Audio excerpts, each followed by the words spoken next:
تو جناب سالبہ بیٹھے تھے، فرمایا فلاں کو بلا کے لاؤ. جب بلانے گئے تو رستے میں عورت پہ نظر پڑی. پہلی نظر تو معاف ہے لیکن دوبارہ دیکھ بیٹھے. دوبارہ نظر پڑی تو پریشان ہو گئے. خیال آیا میں نے تو خیانت کیا اپنے نبی پاک سے. حضور نے تو منع کیا یہ کام کرنے سے. اب واپس حضور کے پاس نہیں آئے، جنگل میں چلے گئے. ابن قدامہ نے کتاب التوابین میں اس روایت کو لکھا ہے. کہتے ہیں 40 دن وہ پہاڑوں میں روتے رہے کہ یا اللہ مجھ سے غلطی ہو گئی. کتنے دن؟ اب ہمارا شغل ہے، اس کو لوگ گناہ ہی نہیں سمجھتے. بدنگاہی تو کوئی گناہ ہی نہیں، اب تو یہ شغل ہے. اب تو ہمارے ہاں معاذ اللہ تعالیٰ سیانے بیانے بندے بیچ بیٹھے ہوتے ہیں جب یہ باتیں ہو رہی ہوتی ہیں. یہ شغل ہے ہمارا. اب تو ابا کے سامنے بچہ وال پیپر گندی تصویر کا لگایا ہوتا ہے پر وہ کہتا ہے عمر ہے نا جی، عمر ہے نا جی. مجھے پتہ ہی نہیں ہے کتنا گند کر رہا ہے. یہ تباہ ہو جائے گا روحانی طور پر. اگر یہ گند دیکھنے میں الجھ گیا تو امام شافعی کا فتویٰ ہے جس کی نظر گندی ہوتی ہے اس کا حافظہ کمزور ہوتا ہے، وہ کوئی بڑا کام نہیں کر سکتا. وہ نفسیات کا مریض ہو جاتا ہے جو گندی نظر والا آدمی ہوتا ہے. ہمیں پتہ ہی نہیں کہ ہمارے مسائل اصل میں ہیں کیا. تو 40 دن جنگل میں روتے رہے. 40 دن محبوب سارا کچھ جانتے تھے پر خاموش رہے. حضرت جبریل امین حاضر ہوئے. عرض کی یا رسول اللہ آپ کا وہ غلام رو رہا ہے. رب کہتا اسے بلا لے، میں نے اس کا گناہ معاف کر دیا ہے. تو نبی پاک صلی اللہ علیہ وسلم نے حضرت مولا علی شیر خدا اور جناب سلمان فارسی کو بھیجا، فرمایا فلاں جگہ ہے لے آؤ. کہتے ہیں جب ہم گئے تو 2 پہاڑوں کے درمیان جناب سالبہ تڑپ کے رو رہے. ہمیں دیکھ کے اور روئے. کہنے لگے علی میرے بارے میں کوئی آیت تو نہیں نازل ہو گئی؟ تو کہا نہیں، چل حضور نے بلایا ہے. کہا اچھا حضور کہتے کیا تھے، فرماتے کیا تھے؟ کہا پتہ نہیں لیکن بلایا ہے. کہتے جب ہمارے ساتھ چلنے لگے مسجد نبوی قریب آئی تو کہنے لگے علی بہت بڑا گناہ کر بیٹھا ہوں، نظریں میلی ہو گئی، وضو نہیں آنکھوں کا، مجھے ڈائریکٹ نہ لے کے جاؤ حضور کے پاس. جب نبی پاک نماز کی نیت باندھ لینا پھر میں جاؤں گا، میں پیچھے کھڑا ہو جاؤں گا حضور کے. میری طبیعت میں حوصلہ نہیں. یہاں تو پتہ نہیں میں کس طرح عشق رسول کا دعویٰ کرتا ہوں منبر پر بیٹھ کر. اور ہماری یہ میلاد آئے گا تو محفل میلاد میں اس طرح کے دعوے ہوں گے اسٹیج پر کہ الامان والحفیظ، پتہ نہیں کیا کیا لوگ کہہ دیں گے. پتہ نہیں ہم کیا ہیں اور ہم کیا کہہ رہے ہیں. من آنم کے من دانم، پتہ ہی نہیں اور کتنا بڑا دعویٰ کر دیا. کہ میرے اندر طاقت نہیں سامنا کرنے. مولا علی فرماتے ہیں جب حضور نے مغرب کی نماز کی نیت باندھی تو انہوں نے بھی پیچھے نیت باندھ لی. اتفاق کی بات یہ کہ حضور نے پہلی رکعت میں سورہ انفطار پڑھنی شروع کر دی. اذا السماء انفطرت واذا الكواكب انتصرت واذا البحار فجرت. کہتے ہیں جب محبوب اس آیت پہ پہنچے نا کہ یا ایھا الانسان ما غرک بربک الکریم، اے انسان تجھے کس چیز نے دھوکے میں ڈال دیا، حالانکہ تیرا رب تو بڑا ہی کرم کرنے والا ہے. تو کس طرح کسی اور کے دھوکے میں بربک الکریم، اور ضمیر واحد ہے، میں تفسیر پہ نہیں جاتا. کہا تیرا اپنا رب، بربک تیرا اپنا رب، تیرا رب تو بڑا کریم ہے، تو پھر بھی کہیں اور چلا گیا. جب یہ آیت سنی تو پیچھے چیخ ماری، بے ہوش ہو کے گر گئے. گھر والے گھر لے گئے. نماز مکمل ہوئی تو حضور نے فرمایا کیا ہوا؟ عرض کی حضور وہ تو رو پڑے تھے، گھر لے گئے. محبوب پیچھے گئے تو بے سدھ پڑے، تیز بخار ہو گیا.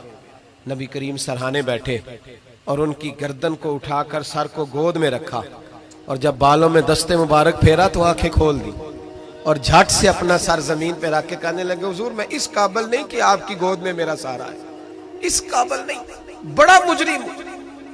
تو محبوب نے فرمایا تجھے مبارک ہو، رب نے تجھے معاف کر دیا ہے، اللہ بھی راضی ہے، میں بھی راضی ہوں. اب حضور کے قدموں کے قریب آئے تو کہنے لگے حضور آپ راضی ہیں؟ کہا راضی ہوں. فرمایا پھر میرے لیے دعا کریں، اللہ اسی رضا میں مجھے قبول کر لے. بس یہ بات ہوئی تھی، انہوں نے کلمہ پڑھا تو روح پرواز کر گئی. پرواز میرے بھائی احساس پیدا کر. یاد رکھیں اگر روحانی زندگی صحیح نہیں نہ ہوگی، یاد رکھ لیں کسی کا کوئی نقصان نہیں. سارے سکون سے سو جائیں گے، آپ نہیں سو پائیں گے. اگر آپ کے ضمیر پہ بوجھ رہیں گے نا تو سارے لوگ رمضان میں 4 قرآن پاک ختم کریں گے، آپ 10 پارے بھی نہیں پڑھ پائیں گے. اگر آپ اپنے آپ کو صحیح نہیں کریں گے، روحانی زندگی بحال نہیں ہوگی، تو یاد رکھنا بڑا اپنا آپ سارا کچھ سجا کے ظاہراً بڑے پرہیزگار بن کے بھی اپنے ضمیر کی عدالت میں فیصلہ اپنے حق میں نہیں کرا پائیں گے۔ تجوریوں سے مال بھرا ہوا ہوگا لیکن گھر میں سکون نام کی چیز ڈھونڈنے سے نہیں ملے گی، اس لیے کہ الا بذکر اللہ تطمئن القلوب، اللہ کی ذات سے جڑ جانے سے دل کو سکون ہوتا ہے۔ کیا بہت بڑی سزا نہیں مالک کی کہ انسان سارا کچھ کرے، فارغ ٹائم ہو تو وہ ٹی وی دیکھے؟ کیا بہت بڑی سزا نہیں کہ 3 مہینے کی چھٹیاں بھی اسے ہوں لیکن وہ ایک سپارہ قرآن پاک نہ پڑھ سکے؟ وہ گپے مارنے بیٹھے تو 6 گھنٹے لگا دے اور تسبیح دی جائے تو 10 منٹ میں بس ہو جائے، درود پڑھا ہی نہ جائے، یہ سزا نہیں؟ کیا یہ کم سزا ہے کہ وہ دنیا دراز پہ گھوم آئے لیکن مسجد میں جائے تو اسے کچھ بنے؟ کیا سزا نہیں؟ اللہ سے معافی مانگے، مل کے اس کے حضور استغفار کریں، باطن کی زندگی آباد کرنے کی کوشش کریں، چھوڑ دیں بن کے بیٹھنا، آگے آگے بڑھنا، اپنے آپ کو شمار کرنا۔ ہم تو میلاد کی جلسوں میں بھی بڑی کرسی تلاش کرتے ہیں، ہم تو دینی محفلوں میں بھی کوشش کرتے ہیں کوئی ہمارا نام لے کے، صحیح نام لے کے پکارے کوئی۔ میں میاں چنو میں تھا کل مغرب میں، تو ایک صاحب کہنے لگے ولی کامل، میں نے بعد میں ان سے کہا کہ آپ کو پتہ ہے میں کیا ہوں؟ اتنا بڑا دعویٰ میرے حق میں آئندہ نہ آپ کریں، اور مت سمجھے کہ آپ تھوڑے اچھے برے جملے استعمال کریں گے تو میں خوش ہوں گا۔ میں جو ہوں نا، میں اس کے اندر بڑا مطمئن ہوں، میں اس سے آگے نہیں بڑھنا چاہتا۔ پتہ سارا ہے سردار نو کیتیاں دا، پتہ سارا ہے سردار نو کیتیاں دا، ایدہ پردہ چپایا ہی تیرا پلا ہو سی۔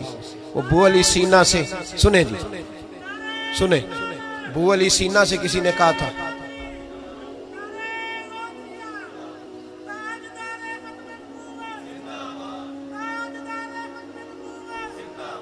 اب ان کی اس بات پر اور اس عمل پر ایک شعر سن لے میاں محمد بخش صاحب کا۔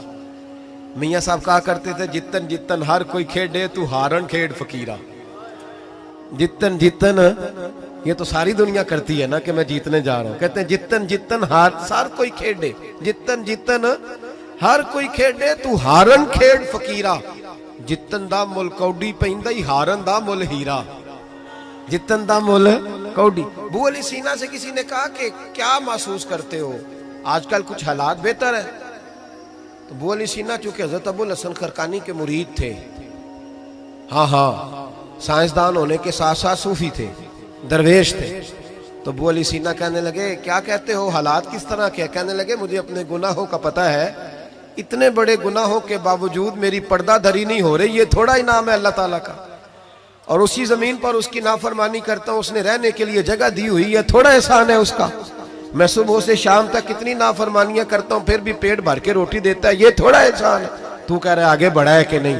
یہ بڑی بات ہے کہ اس نے زمین پہ رکھا۔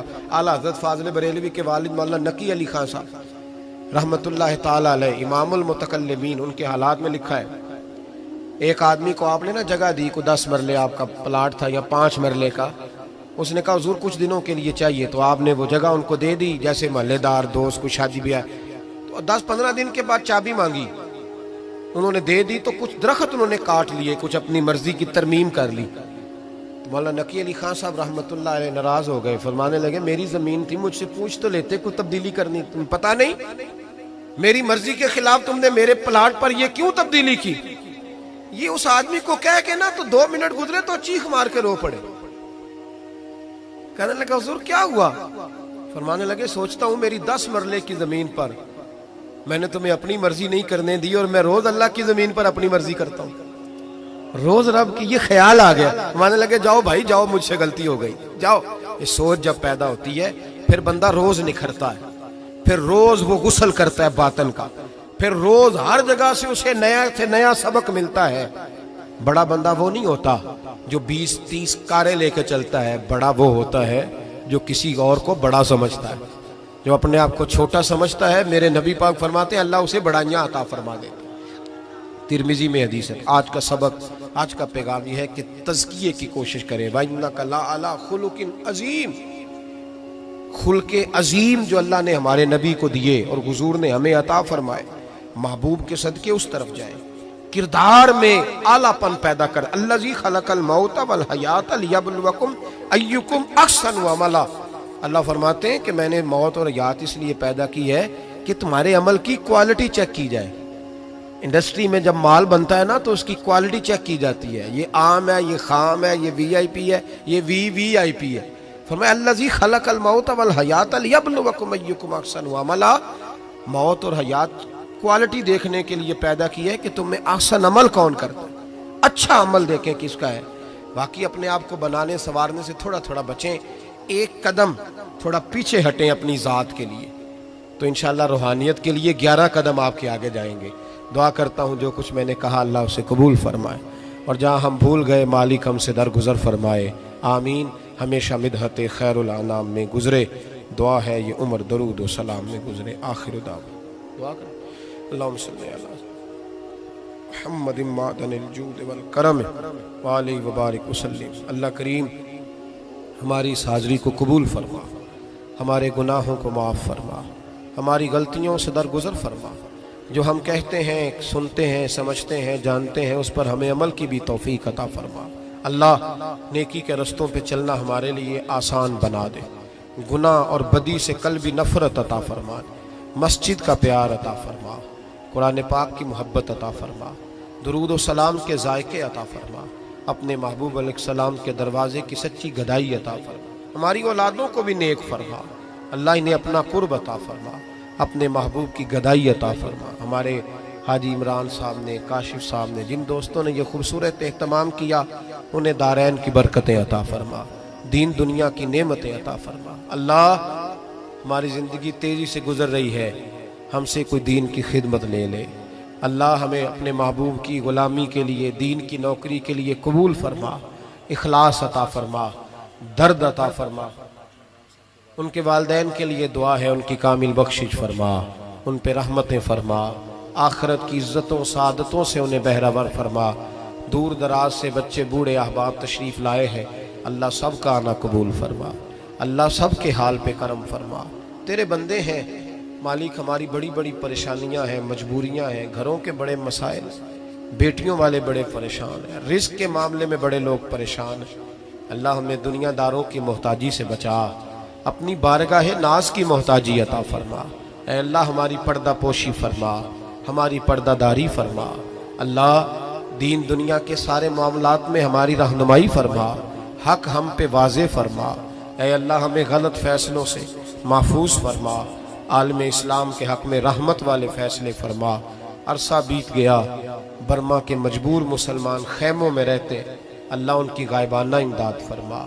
کشمیر اور فلسطین کے مظلوموں کو سالوں بیتنے کے ہیں، اے اللہ ان کی مدد فرما۔ پاکستان کو اسلام کا قلعہ بنا، زندگی تقوی کے نور والی عطا فرما، موت کلمہ اسلام پہ نصیب فرما۔ اللہم رب اغفر وارحم وانت خیر الراحمین۔ ربنا اغفر لی ولوالدی وللمؤمنین یوم یقوم الحساب۔ وصلی اللہ تعالی علی حبیبہ سیدنا و مولانا محمد۔